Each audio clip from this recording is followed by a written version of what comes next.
Well, we all strive to be perfect, but no one is. No one is perfect in any way, and maybe you're the first person to admit that you yourself are imperfect. And we're not trying to be imperfect. We're not trying to fail. We're not trying to do things that we shouldn't do, but no one's perfect. But it'd be interesting to think of what would happen to someone who is perfect. In fact, the Greek philosopher Plato, who lived 400 years before Jesus, contemplated this very concept. What would the world do to the perfect human being? And Plato's conclusion was that this perfect human being would be thrown into prison, scourged and racked, will have his eyes burn out, and after every kind of torment, be impaled. That's what happened to Jesus. Hebrews tells us that Jesus was without sin. He was tempted in every way, yet he did not sin. So Jesus was perfect, and he was persecuted and killed for it. Now, this does not excuse our imperfections. And I think it's important that we make sure we don't allow our imperfections to limit us moving forward. Because too many times we allow the past to make it so we can't move forward. And so I would say that our past mistakes don't excuse current choices. Whatever you're going through, don't let your past hinder your future. But as we are marching towards Easter, in just a few weeks, we'll celebrate the resurrection of Jesus on Easter Sunday. The time leading up to the crucifixion of Jesus had a lot of different details, a lot of different variables going into it. It's right before the Passover celebration. Jesus enters Jerusalem on Sunday, and at the end of the week, Passover starts. And Passover is a time where all the Jews around the world came to celebrate that festival in Jerusalem. So every Jewish male was expected to celebrate the Passover celebration at least one time in their life in Jerusalem. Now, many did it every year, and a lot did it every so often. So Jerusalem was packed. And the Roman appointed leader of Palestine, which included Jerusalem, was Pilate. And Pilate didn't live in Jerusalem, but during Passover, he would go to Jerusalem because it needed his special attention. With that many extra people present, the leader needed to be there. But Palestine was a hotbed for insurrection, hotbed for rebellions and people coming up and trying to overthrow the Roman government or establish their own ruling entity. So Pilate was constantly on the lookout for an insurrection. But also, the high priest of the Jews at that time was Caiaphas. Now, Caiaphas had kind of finagled his way to have more power than he should have. The high priest rotated every year to eliminate the ability to gain too much power as well as relieve some of the burden. But at this point, Caiaphas was in his 12th year as the high priest. And Pilate and Caiaphas were a bit rivals, but they also had similar things they wanted to accomplish to keep the peace so they could both maintain their power. So both Pilate and Caiaphas were on the lookout for insurrection. And it's likely that both men knew that Jesus had entered the city. We call this the triumphant entry, where Jesus rides into the city and there are people shouting and screaming and celebrating and all those types of things. But then Jesus, that was on Sunday, this was the end of the week that we're coming up to his trial and his crucifixion. So Jesus had spent several days walking in and around Jerusalem, causing no problems. But we see Judas, one of Jesus' 12 disciples, had agreed to betray Jesus. And so he does that, and he betrays Jesus, and the religious leaders arrest him, and they have their religious trial. And they go, and then they convict him. But then they take him to Pilate. That's the next thing they needed to do. They had to go to Pilate, the Roman official, because they couldn't sentence Jesus to death. Only the Roman official could do that. But the fact that they go to Pilate shows that this was a real event at a real time in history. Providing these historical facts shows that this is something that really happened. One of the problems that Pilate is getting ready to encounter is that his past mistakes will come and begin to haunt him. He made two noteworthy mistakes in regards to how he dealt with the Jews. The first one was his predecessor was very respectful of the Jews and didn't just display Roman flags and emblems and images around Jerusalem because that was the holy city. And so the Jews were very passionate about that. Well, when Pilate became the leader, he decided he wasn't going to cave to the Jews in that manner. So he marched in the city on cover of darkness and displayed all of the images of Rome and the emperor. As you can imagine, the Jews became upset, and they went to Pilate and they begged him to remove them. Pilate refused, and after about 5 days of negotiations of the Jews continuing to go to Pilate, asking him to stop, Pilate finally said, I've had enough of this. So he invited them all into a race course. And then he said, we're going to talk about it. So he invited them all there, and then he surrounded them with Roman soldiers and told the Jews, either accept this or die. And the Jews, being zealous, said that we would rather die than allow this to happen in our holy city. Well, Pilate had just begun the leader of this area, and so he knew he couldn't have this massacre on his hand for a trivial manner, so he yielded. And he did not kill them, and he took down the emblems and symbols. The next mistake he made was that there was a water situation in Jerusalem, and so it needed a new aqueduct built, which was a good project. It needed to be done. Everybody agreed that it needed to be done. But Pilate used funds from the temple in order to build the aqueduct.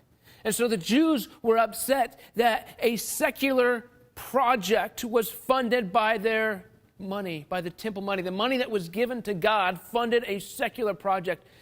And so those two things really set the tone for the relationship between Pilate and the Jews. And it was those types of decisions that put Pilate in a bind. But as we pick up this story in Mark chapter 15, verse 2, we find the religious leaders have brought Jesus to Pilate. And so Pilate asked Jesus, are you the king of the Jews? Jesus replied, you have said it. And then the religious leaders kept accusing Jesus of more crimes. And Pilate asked Jesus, aren't you going to answer them? What about these charges they are bringing against you?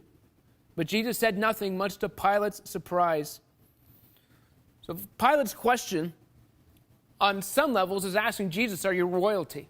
Do you feel that you are entitled to the throne of some type of leadership? See, again, insurrection was common in Palestine. So for Pilate to ask that question, it was Pilate's due diligence to make sure that he was sniffing out any potential rebellions. Now, this was not actually a threat to Rome, but Pilate had to take any threat to Rome seriously. So when Jesus affirms it and says, you have said it, Pilate didn't fully understand, neither did the religious leaders, that Jesus didn't actually come to lead a rebellion against the Roman Empire. That was not his purpose. That is not why he came. But the fact that Jesus affirms this, that he claims the kingship of the Jews, it would later give Pilate means to justify his actions. That killing Jesus could be justified because Jesus claims to be a ruler contrary to Rome. But see, throughout all this, Jesus is who he claims to be.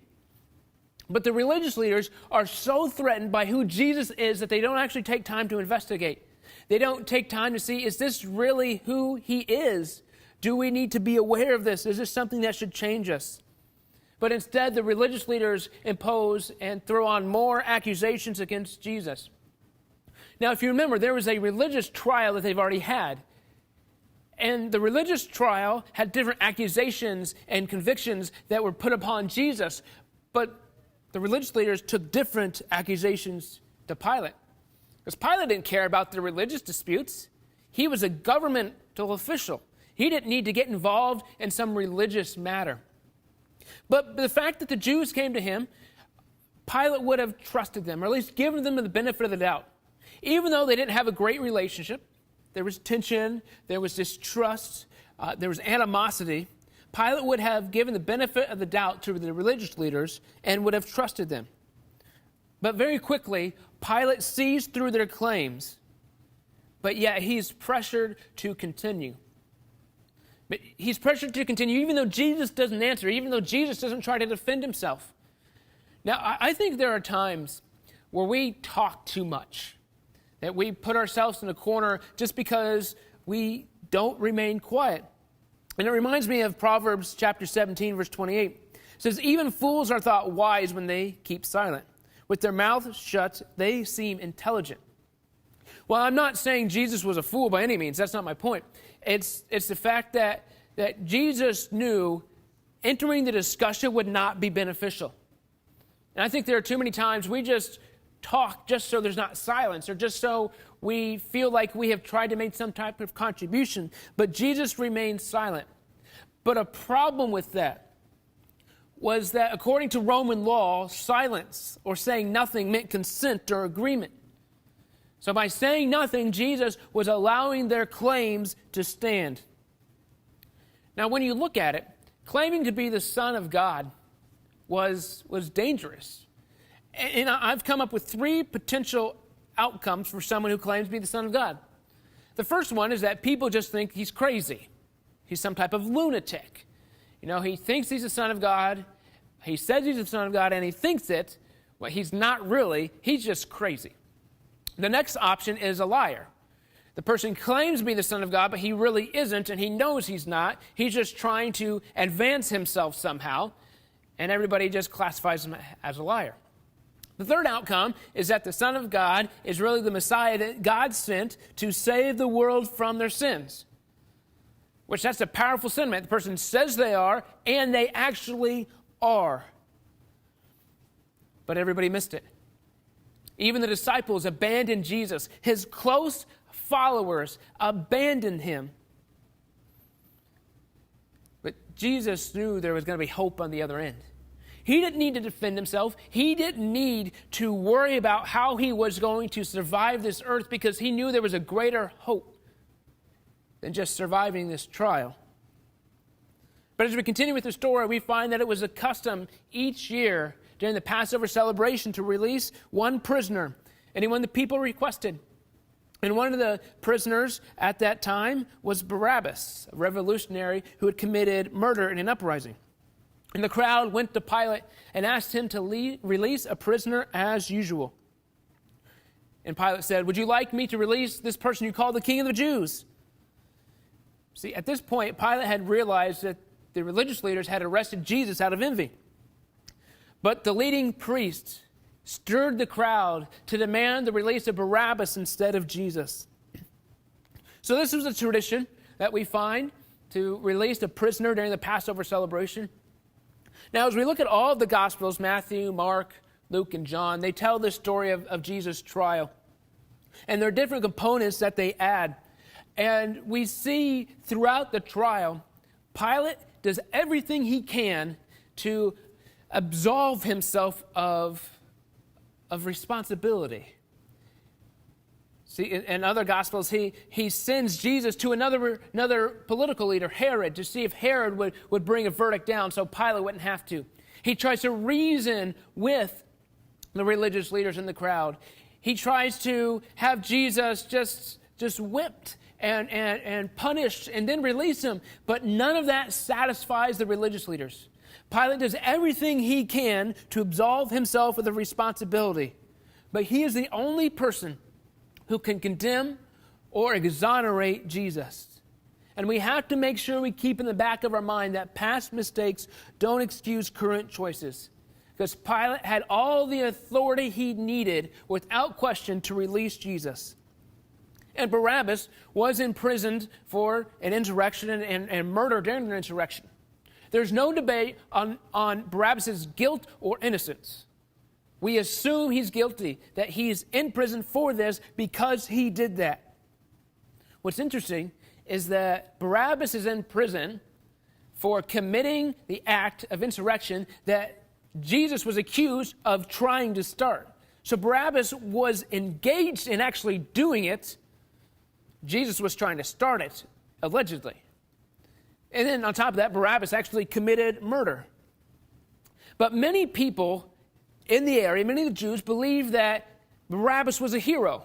He was doing his part to try to remove the promised land, Palestine, from Roman oppression so God's people could rule it again. See, this trial of Jesus was not about justice. It was about eradicating a problem. The religious leaders needed Jesus gone. They needed to kill him no matter what. But we see the crowd come and they seek Pilate. Now, you may remember a few chapters earlier in Mark 8 or Mark 11, Jesus enters Jerusalem riding on a donkey, and the crowd is singing praises, Hosanna, glory to God, as Jesus is entering the city. But then the crowd comes to Pilate and is asking him to release a prisoner. Now, I'm not arguing that the same people in Mark 11 are the exact same people in this story. There could be similarities, we don't know. But the mentality of just the crowd, the concept of the crowd is there. And eventually the crowd actually calls for the crucifixion of Jesus. See, what happened is the religious leaders took advantage of the crowd. They saw what was happening. They saw this golden opportunity that they would not allow to slip through their fingers. The people who supported Barabbas, who were his friends, who were his encouragers, were reckless revolutionaries. So they would have been there trying to get Barabbas, their hero, their leader, released. See, these were the people that are actually dangerous to Rome and others. But they were the ones that were getting released. What's troubling is the fact that Pilate knew the motives. He saw through what the religious leaders were actually trying to do, but he did not have the courage to make the right decision. The religious leaders were deceitful to try to push forth their own agenda. So we see that the religious leaders are deceitful. And on top of that, Pilate is just a coward. And the crowd is reckless. See, whenever we're trying to push something for our personal gain, unfortunately, our moral compass tends to go out the window. If I'm wronged, or I want this, or this is what I think should happen, I try to do everything I can to accomplish those purposes.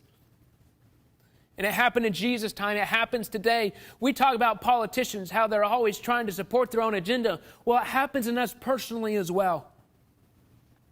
So the religious leaders stir the crowd. They chose hate over love. They chose Barabbas over Jesus. So at this point, Pilate asked the crowd, then what do you want me to do with this man who you call the King of the Jews? And the crowd shouted back, crucify him. Why? Pilate demanded. What crime has he committed? But the crowd shouted even louder, crucify him. So to pacify the crowd, Pilate released Barabbas to them. He ordered Jesus flogged with a lead-tipped whip, then turned him over to the soldiers to be crucified. Pilate essentially asked the crowd, what should I do? And instead of being a leader, of deciding what was right and what was wrong, Pilate said, I'm going to let the masses, who probably not thinking clearly, decide. You know, Jesus was popular, was well known. People knew him. He had some type of following or gathering. And so Pilate was partially probably trying to protect himself. That if the supporters of Jesus were there, he didn't want to have Jesus killed and then start a riot, an uprising. The last thing he wanted was a riot. The last thing he wanted was for a ton of bloodshed to be shed unnecessarily. But Jesus was innocent. But his innocence is crucial for our salvation. In order for us to be saved, we are dependent on the fact that Jesus was innocent. So he was crucified. Crucifixion was commonly reserved for punishment for someone who was participated in a rebellion. But only those who were slaves or non-citizens of Rome could actually be crucified. It was that dehumanizing, it was that degrading, that horrific, that Rome would not allow its own citizens to actually endure that. So Jesus died the death of a slave and rebel, not the death of the king that he was and is. But Pilate pleads with the crowd. Why? What purpose does this solve? How do we justify these actions? Now remember, it's Passover. There's a lot of extra people in Jerusalem. It's crowded, it's full. There's excitement, there's enthusiasm, there's hustle and bustle. There's all these things going on. But throughout all this, Pilate never stated that Jesus was guilty. See, this mob mentality that the crowd brought forth removed all logic and reasoning. Instead of answering Pilate's question, they just shout louder. Now, other Gospels, as they're telling this story, some of them tell how the religious leaders go to Pilate and say, "You're no friend of Rome, of Caesar, if you allow Jesus to live." What they're saying is Jesus is leading an insurrection, allegedly, according to the religious leaders, and that if Pilate doesn't take care of this problem, then he is saying he's not loyal to Rome. He's okay with that insurrection. See, Pilate was pressured, and he felt as though he had no choice, but past mistakes don't excuse current choices. See, what was happening is Pilate feared that the religious leaders and the Jews would report him to Rome. They could go to Rome and talk about how Pilate was failing as a leader in that area. And Rome would listen to that. All their territories had the authority or the ability to send some type of report and grievance to Rome against the leader.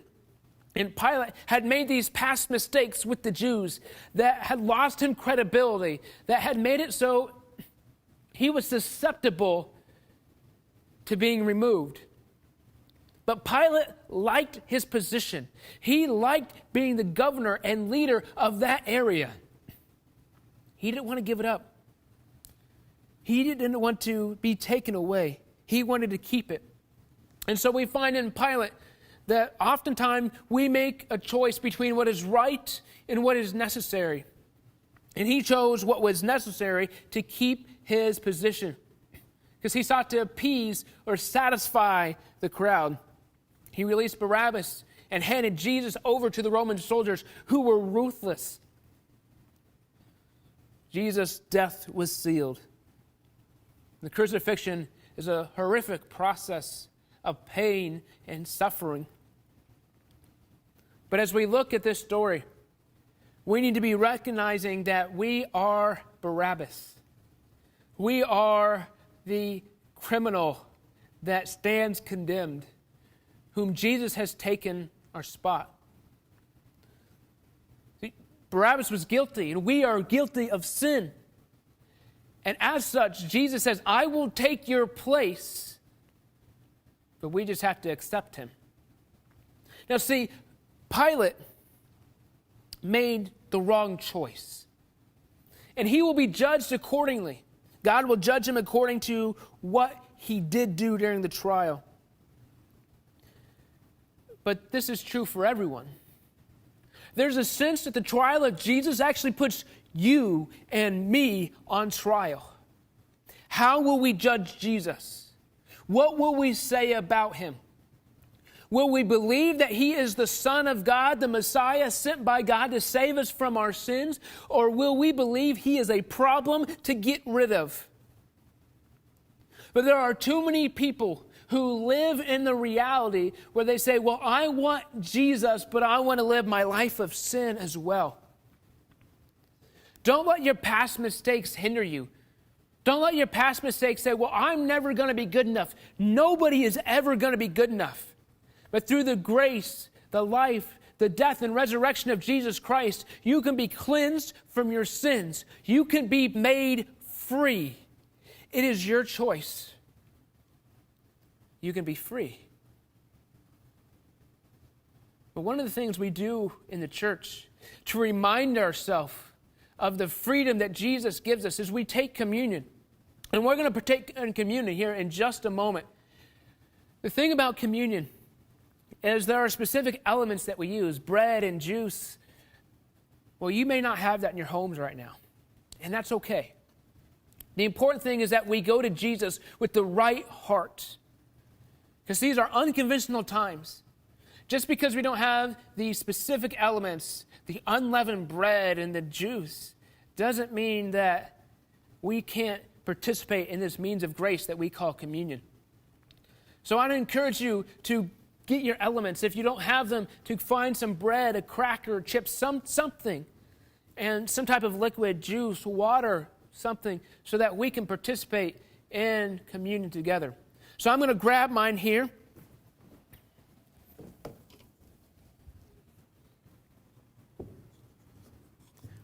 See, Jesus was eating with his disciples before he was arrested, before he was tried by the religious leaders, before he was tried by Pilate, before he was tortured and crucified. He was eating with his disciples. And he knew this would be the last time they would be together in such an intimate setting. And he took the bread and he broke and he said, "This is my body broken for you. Eat this in remembrance of me."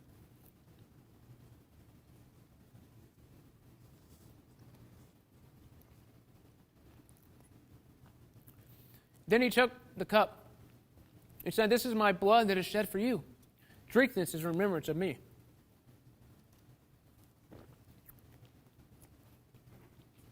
Jesus did this so that we could have life. He did this so that we who are Barabbas could be free. So you have to judge for yourself. Are you going to judge Jesus correctly? Are you going to give him everything? Are you going to say, "Jesus, here are my past mistakes. Take them, cleanse them, get rid of them so my future can be made clean in you"? Or are you going to be like Pilate, who says, "You know what? I've made all these mistakes. I'm comfortable where I am, and I don't want to change that. It's your choice."